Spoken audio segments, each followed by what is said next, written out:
सकते हैं। Issues related to women and role of women organizations. 1. Hook. Imagine this. एक society के progress को कैसे मेजर किया जा सकता है?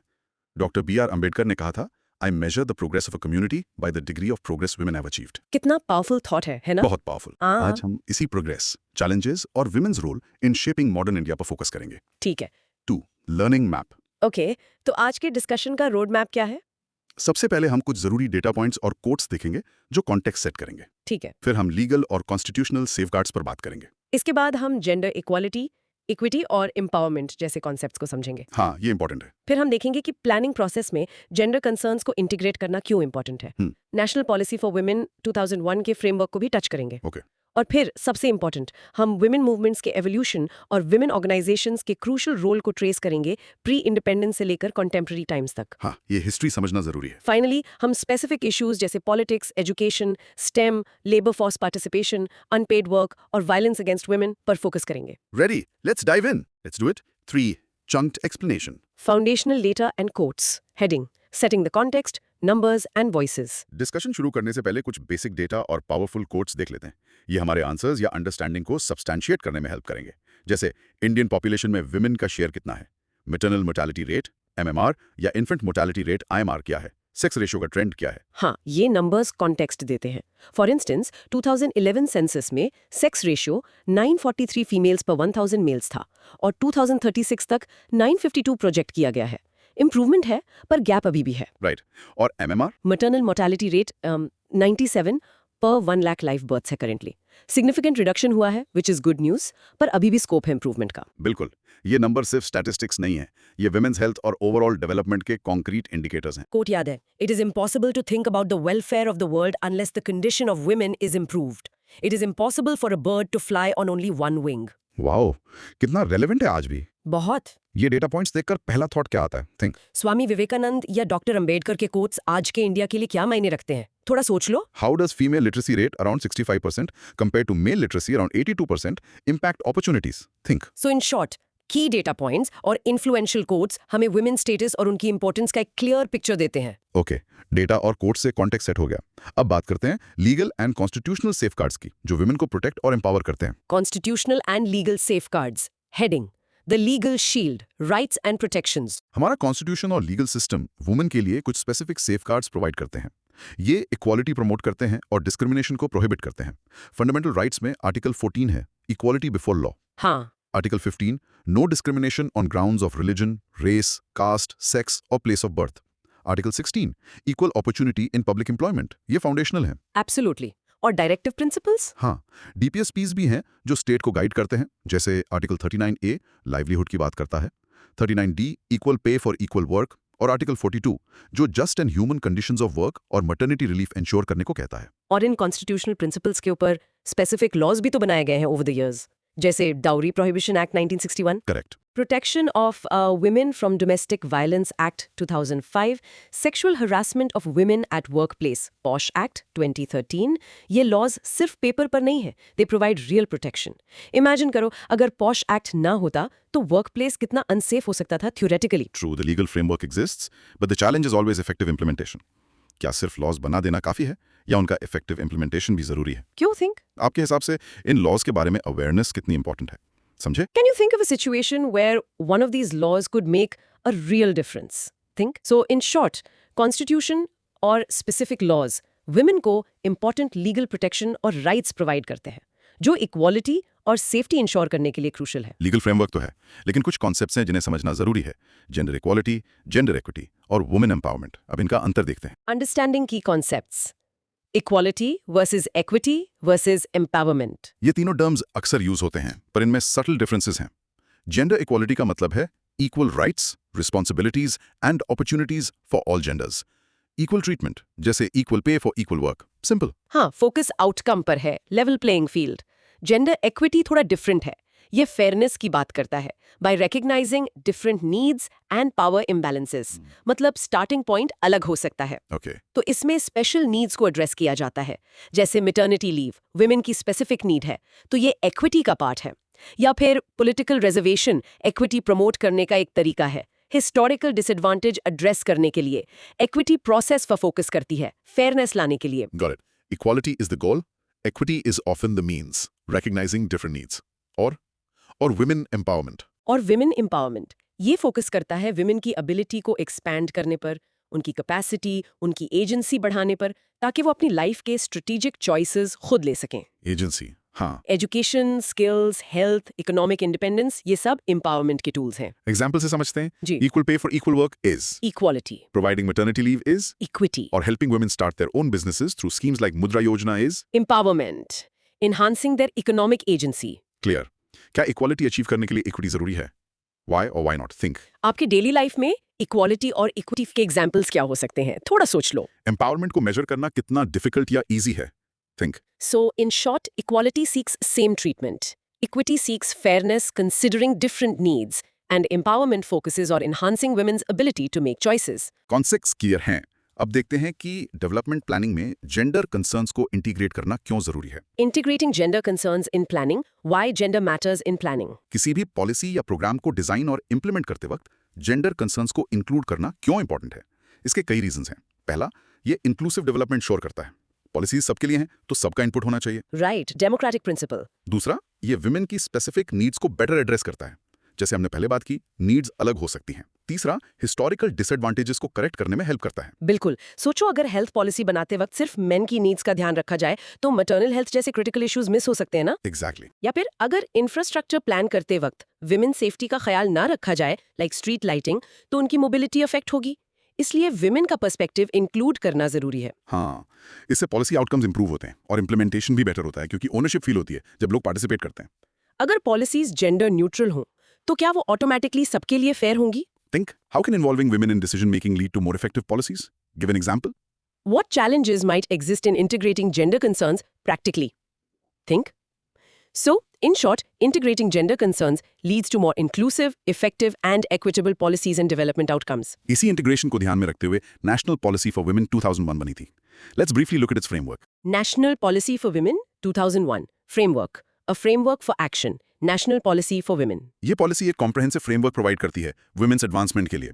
इसने की एरियाज आइडेंटिफाई किए थे, जैसे Legal rights and entitlements. हाँ, मतलब लॉज को अमेंड करना, लीगल अवेयरनेस बढ़ाना, Social empowerment. Education, health, ending violence against women. Economic empowerment. Equal pay, access to credit, promoting entrepreneurship. और political empowerment. Participation in governance. Leadership training. इसके अलावा institutional mechanisms को strengthen करना, like national commission for women, और awareness and advocacy पर focus करना भी इसका पार्ट था. बेसिकली एक मल्टी प्रोंग्ड अप्रोच था. हाँ, एक होलिस्टिक व्यू. सोचो अगर सिर्फ एजुकेशन पर फोकस करें, सोशल एम्पावरमेंट, लेकिन इकोनॉमिक अपॉर्चुनिटीज ना बढ़ाएं, इकोनॉमिक एम्पावरमेंट, तो प्रोग्रेस लिमिटेड होगी. ये पॉलिसी सभी एस्पेक्ट्स को एक साथ एड्रेस करने की कोशिश थी. इन सब एरियाज में से आपके हिसाब से सबसे क्रिटिकल कौन सा है और क्यों? Think. How does strengthening institutional mechanisms like the National Commission for Women help? क्या 2001 की पॉलिसी आज भी रेलेवेंट है? क्या चेंजेस की जरूरत होगी? Think. So in short, the National Policy for Women 2001 provided a holistic framework addressing legal, social, economic and political aspects of women's empowerment. Policy framework important है, लेकिन रियल चेंज अक्सर मूवमेंट्स और organisation से आता है. अब हम विमेन मूवमेंट्स के एवोल्यूशन और विमेन ऑर्गेनाइजेशंस के रोल को देखते हैं. This is where it gets really interesting. Evolution of women's movements and role of organizations pre-independence. Heading: The rise of consciousness. Women's movements before independence. Historically women का role mostly household तक confined था, लेकिन modernism, education और awareness के साथ women ने अपने rights के लिए आवाज उठाना शुरू किया. प्री इंडिपेंडेंस फेज में इसकी शुरुआत हुई. हाँ, शुरू में 19th century social reformers, mostly men, जैसे राजा राम मोहन रॉय, ईश्वर चंद्र विद्यासागर, ने सती, चाइल्ड मैरिज, विडो रीमैरिज जैसे इश्यूज उठाए. ब्रह्मो समाज, आर्य समाज. राइट. ये mostly upper caste urban women के इश्यूज थे, कह सकते हैं. हाँ, लार्जली. धीरे धीरे विमेन लीडर्स इमर्ज हुई. स्वर्ण कुमारी देवी ने लेडी सोसाइटी बनाई. फिर पॉलिटिकल ऑर्गेनाइजेशंस बनी, like women's India association, WIA, जिसमें सरोजनी नायडू, मार्गरेट कजिन्स जैसे लोग थे. WIA ने सफरेज मांगा था ना, voting rights. Yes, women's suffrage की मांग की. फिर ऑल इंडिया वुमेन्स कॉन्फ्रेंस ने एजुकेशन पर फोकस किया. गेल ऑमवेट, एक सोशोलॉजिस्ट, ने वुमेन्स मूवमेंट्स को कैटेगराइज किया है फेजेस में. ओह, इंटरेस्टिंग. क्या फेजेस हैं? उन्होंने कहा शुरू में वुमेन सिर्फ पार्टिसिपेट करती थी जनरल मूवमेंट्स में, फिर एक्सक्लूसिवली वुमेन पार्टिसिपेट करने लगी, फिर वुमेन सेंट्रिक इश्यूज उठाए गए, रिफॉर्म फेज, और फाइनली लिबरेशन फेज, जहां पेट्रियार्कल स्ट्रक्चर्स को चैलेंज किया गया. ओके. प्री इंडिपेंडेंस में हम मोस्टली रिफॉर्म फेज तक आते हैं. Challenging symptoms not the root cause, कह सकते हैं. एग्जाम्पल के तौर पर सरोजनी नायडू का WIA के थ्रू वोटिंग राइट्स की मांग करना, एक बड़ा कदम था, या फिर AIWC का एजुकेशन के लिए पुश करना। बिल्कुल। और गांधीयन फेज में नॉन वायलेंस सत्याग्रह ने विमेन के लार्ज स्केल पार्टिसिपेशन को इनकरेज किया। सॉल्ट सत्याग्रह याद है? हाँ बिल्कुल। गांधी जी ने वेमेन सेंट्रिक इश्यूज को नेशनल एजेंडा भी बनाया। इसका रिजल्ट था कराची रेजोल्यूशन 1931, जिसमें फंडामेंटल इक्वालिटी एक्सेप्ट की गई थी कांग्रेस द्वारा। Why do you think early movements focused more on reform than liberation? Challenging patriarchy, think. Gandhi ji के मेथड्स ने वुमेन पार्टिसिपेशन को कैसे बढ़ाया? याद रखना। What difference does it make when women themselves lead the movements for their rights? Think. So in short, pre-independence era saw the beginning of women's movements, starting with social reforms led mainly by men, gradually evolving to women-led organizations demanding rights like suffrage and education, culminating in mass participation during the Gandhian phase. Independence के बाद scenario कैसे बदला? Let's look at the post independence phase. Women's movements and organizations, post-independence, new challenges, new voices. Post independence movements. Independence के बाद शुरू के 2 decades में ज्यादा सोशल मूवमेंट्स नहीं हुए। शायद लोगों को लगा नेशनल गवर्नमेंट सब ठीक कर देगी। हाँ, एक इनिशियल ऑप्टिमिज्म था, लेकिन 1970s में डिससैटिस्फैक्शन बढ़ी और नए मूवमेंट्स इमर्ज हुए। अब फोकस लिबरेशन की तरफ शिफ्ट होने लगा, डीपर स्ट्रक्चर्स को चैलेंज करना। उम्वेद का फेज 4। अच्छा, क्या इश्यूज थे अब? इस फेज में मथुरा रेप केस एक टर्निंग पॉइंट था, जिसने legal reforms on rape trigger किए। Anti dowry movements nationwide हुए। आंध्र प्रदेश में एंटी अरैक अल्कोहल मूवमेंट चला, जिसमें विमेन ने बढ़ चढ़ कर हिस्सा लिया। हाँ, वो काफी पावरफुल मूवमेंट था। सेवा, सेल्फ एम्प्लॉयड वुमेन्स एसोसिएशन का काम इकोनॉमिक एम्पावरमेंट के लिए क्रूशल रहा, फाउंडेड बाय इला भट्ट। और चिपको मूवमेंट या नर्मदा बचाओ आंदोलन में विमेन का पार्टिसिपेशन। हाँ, एनवायरमेंटल मूवमेंट्स में भी विमेन फोरफ्रंट पर थी। बिल्कुल, क्योंकि एनवायरनमेंट उनके लाइवलीहुड से डायरेक्टली जुड़ा था। सेवा, लेड बाय इला भट्ट, ने कितनी विमेन को सेल्फ एम्प्लॉयमेंट में हेल्प किया है through SHG self help groups. Lijjat Papad एक फेमस एग्जाम्पल है ना? हाँ बिल्कुल, आइकॉनिक एग्जाम्पल है। या चिपको मूवमेंट में विमेन का ट्रीज को प्रोटेक्ट करना, #MeToo मूवमेंट या सबरीमाला टेम्पल एंट्री मूवमेंट जैसे रीसेंट कैंपेन्स भी इसी एवोल्यूशन का हिस्सा हैं, जो डीपर पेट्रियार्कल स्ट्रक्चर्स को चैलेंज कर रहे हैं। यस, लेकिन इन ऑर्गेनाइजेशंस को चैलेंजेस भी फेस करने पड़ते हैं। फंडिंग इश्यूज, हमेशा ऑर्गेनाइज ना होना, बेस नैरो होना, ऑफन अर्बन सेंट्रिक, और स्टेट सपोर्ट पर डिपेंडेंसी जो ऑटोनॉमी अफेक्ट कर सकती है। पोस्ट इंडिपेंडेंस मूवमेंट्स के इश्यूज प्री इंडिपेंडेंस से कैसे डिफरेंट थे? थोड़ा सोच लो। SCWA जैसी ऑर्गेनाइजेशंस इकोनॉमिक एम्पावरमेंट के थ्रू सोशल चेंज कैसे लाती हैं? थिंक आज के टाइम में सोशल मीडिया विमेन्स मूवमेंट्स को कैसे हेल्प या हिंडर कर रहा है? Think. So, in short, post-independence, especially after the 1970s, saw diverse women's movements addressing issues like violence, economic rights, environmental concerns, and challenging patriarchal norms more directly, though organizations face ongoing challenges. हमने movements और organisations की बात की। अब focus करते हैं उन specific problems पर जो विमेन आज भी फेस करती हैं। एक लाइफ साइकिल अप्रोच से देखते हैं। Problems faced by women, life cycle approach, heading. From womb to tomb, challenges across the lifespan. Women अपनी लाइफ के डिफरेंट स्टेजेस में यूनिक चैलेंजेस फेस करती हैं। कंसेप्शन से पहले ही सन बायस के कारण फीमेल फीटिसाइड का इशू है। हाँ, प्री-बर्थ डिस्क्रिमिनेशन। बर्थ के टाइम फीमेल इन्फेंटिसाइड का खतरा हिस्टोरिकली रहा है। चाइल्डहुड में एजुकेशन और हेल्थ तक अनइक्वल एक्सेस मिल सकता है। एडोलेसेंस में reproductive health issues, early marriage का pressure. Lack of menstrual hygiene management facilities. Right. Adult life में चाहे पर्सनल स्फीयर हो, इकोनॉमिक हो या पॉलिटिकल, डिस्क्रिमिनेशन और चैलेंजेस हैं। इकोनॉमिक स्फीयर में जेंडर पे गैप। हाँ, उस पर डिटेल में आएंगे। ग्लास सीलिंग ये टर्म सुना है? हाँ, इनविजिबल बैरियर्स जो विमेन को सीनियर रोल्स तक जाने से रोकते हैं। एग्जैक्टली। और इसका ऑपोजिट स्टिकी फ्लोर है, जहां विमेन लो पेइंग जॉब्स में फेज रह जाती हैं। और पिंक कॉलराइजेशन। पिंक कॉलराइजेशन मतलब कुछ जॉब्स को सिर्फ विमेन के लिए स्टीरियोटाइप करना, जैसे टीचिंग, नर्सिंग, सेक्रेटेरियल वर्क। अक्सर ये प्रोफेशंस अंडरवैल्यूड होते हैं compare to male dominated ones requiring similar skills. Got it. Political sphere में अंडर रिप्रेजेंटेशन, पर्सनल स्फीयर में डोमेस्टिक वायलेंस, मैरिटल रेप जो लीगली कॉम्प्लेक्स है इंडिया में, और डबल बर्डन। डबल बर्डन, घर और बाहर दोनों का काम मैनेज करना, जिसका अनपेड केयर वर्क वाला हिस्सा ऑफ्टन इनविजिबल रहता है। सोशल स्फीयर में ओवरऑल वायलेंस और डिस्क्रिमिनेशन। इनमें से कौन सा चैलेंज आपको सबसे वाइड स्प्रेड लगता है और क्यों? थिंक। ग्लास सीलिंग और स्टिकी फ्लोर को तोड़ने के लिए क्या किया जा सकता है? अब बताओ। How does the double burden affect a woman's career progression and well-being? Think. So, in short, women face a spectrum of challenges throughout their lives, from pre-birth discrimination to issues in education, health, economic participation, political representation, and personal safety. Challenges तो बहुत हैं। अब कुछ specific areas में women के role और issues को देखते हैं, starting with politics. Role of women in polity. Women in politics. Representation and reality. Politics में वुमेन का पार्टिसिपेशन क्यों जरूरी है? हम पहले ही डिस्कस कर चुके हैं। डाइवर्स पर्सपेक्टिव्स आते हैं। हाँ, पॉलिसीज बेटर बनती हैं। Better focus on women centric issues, health, sanitation, water, inclusive policies बनती हैं और वो रोल मॉडल्स की तरह काम करती हैं। राइट। इंडिया ने पंचायती राज इंस्टीट्यूशंस PRIs में वुमेन के लिए रिजर्वेशन इंप्लीमेंट किया है 73rd 74th अमेंडमेंट से। एक्सपीरियंस कैसा रहा है? मिक्स्ड रहा है। पॉजिटिव्स हैं कि वुमेन ने लीडरशिप रोल्स लिए हैं, लोकल इश्यूज एड्रेस किए हैं, कई सक्सेस स्टोरीज हैं। लेकिन चैलेंजेस भी हैं, पेट्रियार्कल माइंडसेट। हाँ, सबसे बड़ा चैलेंज और सरपंच पति फिनोमिनन, यस। जहां पावर मेल रिलेटिव्स एक्सरसाइज करते हैं फॉर्मली इलेक्टेड वुमेन की जगह। एग्जैक्टली। लैक ऑफ ट्रेनिंग और सपोर्ट भी इशू है।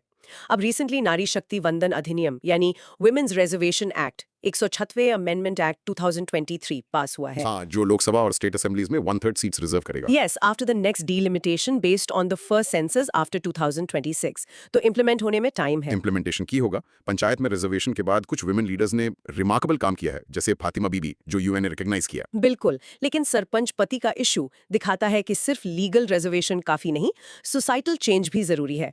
नया एक्ट एक बड़ा स्टेप है, पर इसके इम्प्लीमेंटेशन में भी चैलेंजेस हो सकते हैं। जैसे ensuring real power, avoiding proxies, addressing the rotation issue जो एक्सपीरियंस बिल्ड होने में प्रॉब्लम कर सकता है। क्या पॉलिटिकल रिजर्वेशन मेरिटोक्रेसी के अगेंस्ट है? What's your view? थिंक। नया women's reservation act Indian politics को कैसे बदल सकता है? की पोटेंशियल इम्पैक्ट्स क्या हैं? सरपंच पति जैसे इश्यूज को टैकल करने के लिए क्या करना चाहिए? Think. So, in short, women's participation in politics is crucial for inclusive governance. While reservation and PRI showed mixed results, the new National Act aims for greater representation, though implementation challenges remain. Politics के बाद education एक और critical area है। Let's talk about women in education. Women in education. Heading: Educate a woman, educate a family. Importance and hurdles. Education women empowerment का की tool है। हमने literacy gap की बात की थी। फीमेल लिटरेसी रेट अराउंड 65% है versus 82% for males. Higher education में एनरोलमेंट बढ़ा है, पर पैरिटी अभी भी नहीं है। हाँ, ग्रॉस एनरोलमेंट रेशियो इंप्रूव हुआ है, पर ड्रॉप आउट रेट्स हाई हैं, स्पेशली सेकेंडरी लेवल पर और रूरल एरियाज में।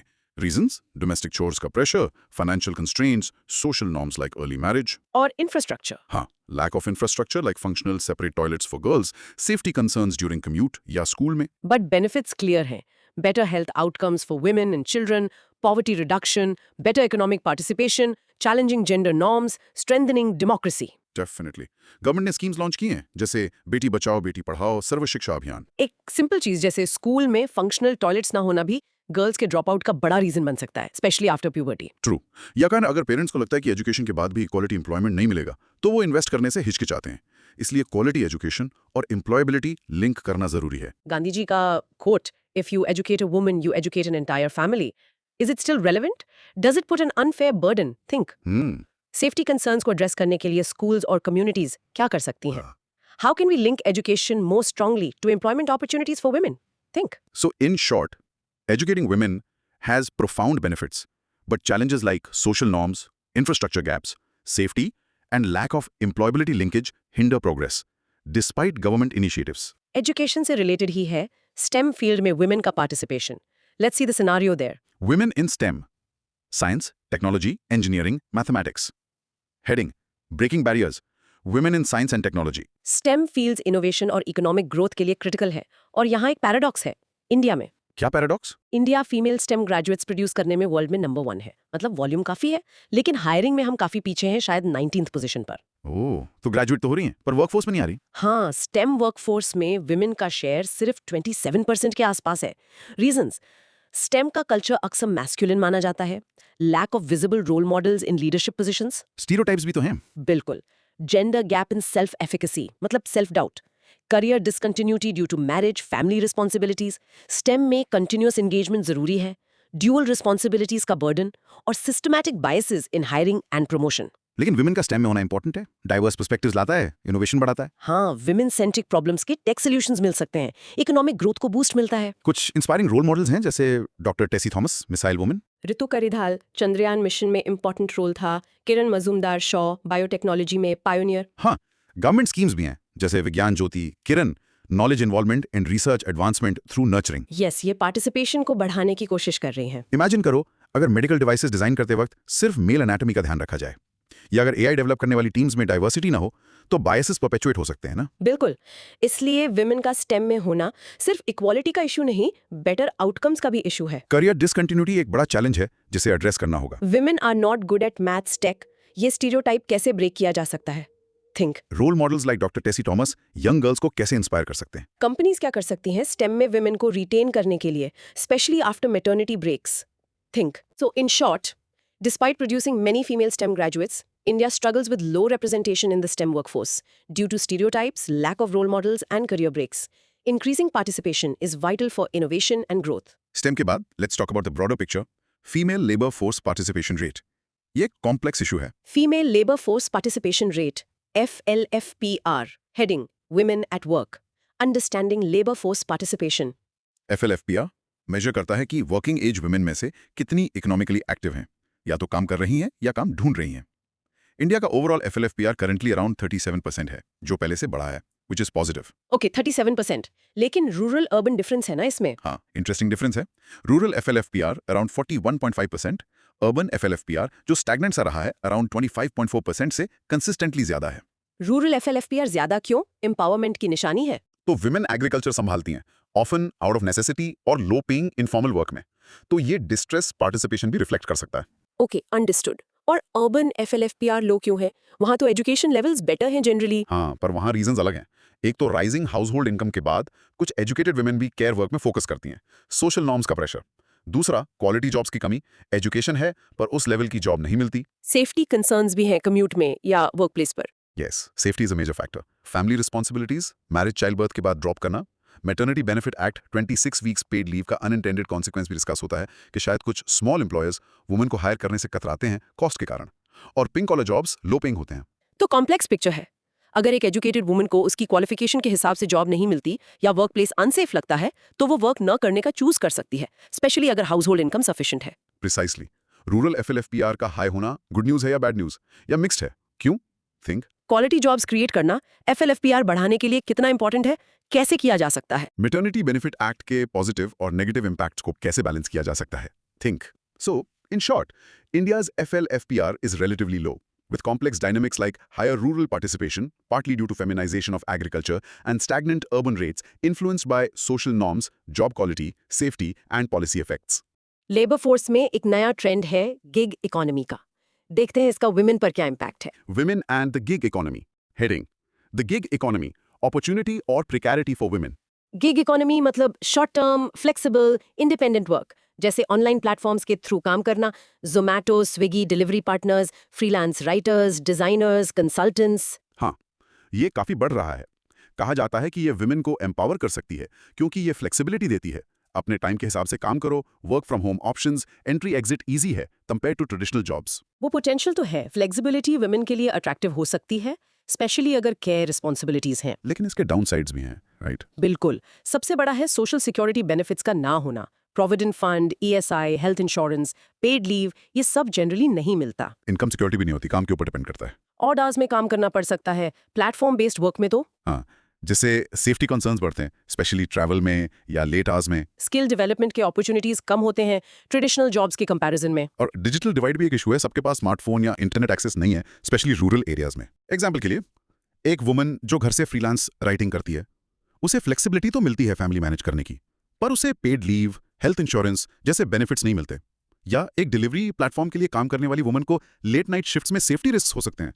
करेक्ट। तो फ्लेक्सिबिलिटी के साथ प्रिकैरिटी मतलब इंस्टेबिलिटी एंड इनसिक्योरिटी भी जुड़ी हुई है। क्या गिग इकोनॉमी वुमन के लिए ट्रेडिशनल जॉब से बेटर है या वर्स, या डिपेंड करता है? थिंक फ्लेक्सिबिलिटी और सिक्योरिटी के बीच ट्रेड ऑफ को कैसे मैनेज किया जा सकता है गिग वर्क में। Government gig workers specially woman को प्रोटेक्ट करने के लिए क्या स्टेप्स ले सकती है? Think. So, in short, the gig economy offers flexibility that can benefit women, but it also brings challenges like lack of social security, safety concerns, and limited skill development opportunities. एक और persistent issue है gender pay gap और unpaid care work का।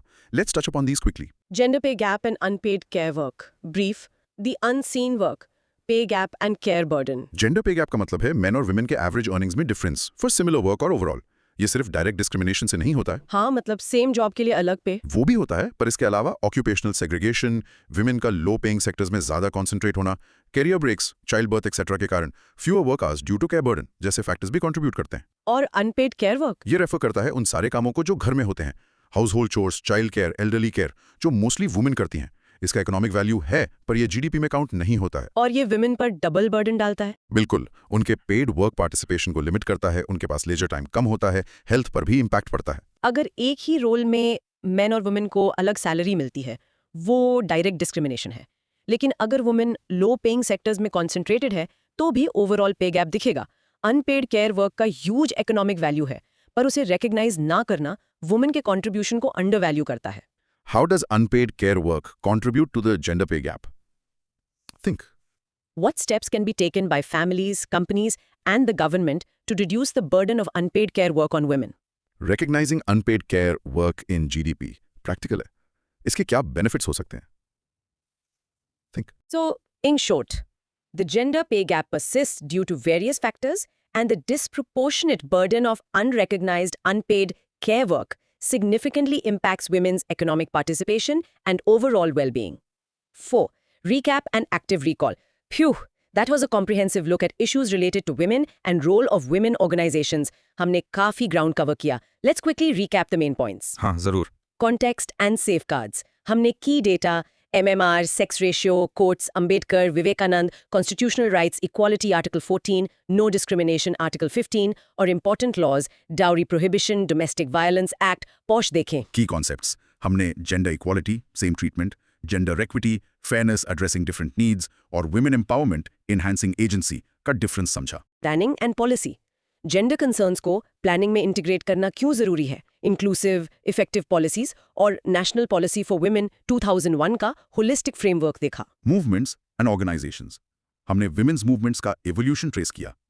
Pre independence reform focus, post independence liberation focus, और की organisations WIA, AIWC, सेवा, और उनके रोल को समझा। साथ ही गेल ऑमवेट के फेजेस देखे। चैलेंजेस। हमने लाइफ साइकिल अप्रोच से विमेन के चैलेंजेस डिस्कस किए। फीटिसाइड से domestic violence, glass ceiling, sticky floor, pink collarisation, double burden तक। Specific areas.